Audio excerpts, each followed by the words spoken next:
আমি আর কি বলবো, যদি একটা arrogant Abhishek Bandyopadhyay air condition ঘরে থাকার ছেলে, অভিষেক বন্দ্যোপাধ্যায় তো আর জানে না কত পরিশ্রম করতে কি করতে হয়, ও সবাইকে ধরে নিয়েছে ওরও ট্যামাক স্ট্রিটের এমপ্লয়ি। হবে না এসব, আমি পারবো না। আমিও সহ্য করতে করতে একটা সময়ের একটা ইয়ে এসে গেছি। 2022-এ আমি এই কথা বলেছি, আপনাদের সবাইকার কাছে সেই ভিডিও আছে, নতুন করে আমি কিছু বলছি না। আজকে এই বিপদের দিনে দাঁড়িয়ে আমি দিদির পাশে আছি। তাকে পর্যন্ত কিভাবে রেসপেক্ট করতে হয় সে জানে না। সে যদি না জানে আর তাকে জানতে হবে না।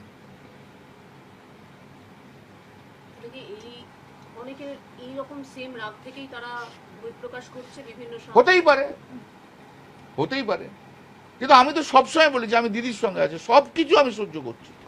কিন্তু সহ্য করার পরে অভিষেক ব্যানার্জি যদি এইরকম কাজ করে, অ্যারোগেন্সি দেখায়, হুইমজিক্যাল হয়, সবাইকে এমপ্লয়ি ধরে নেয়, তাহলে করা সম্ভব নয়।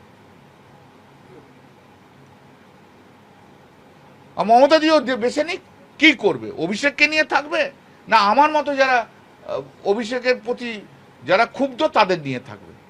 This is hard decision to take.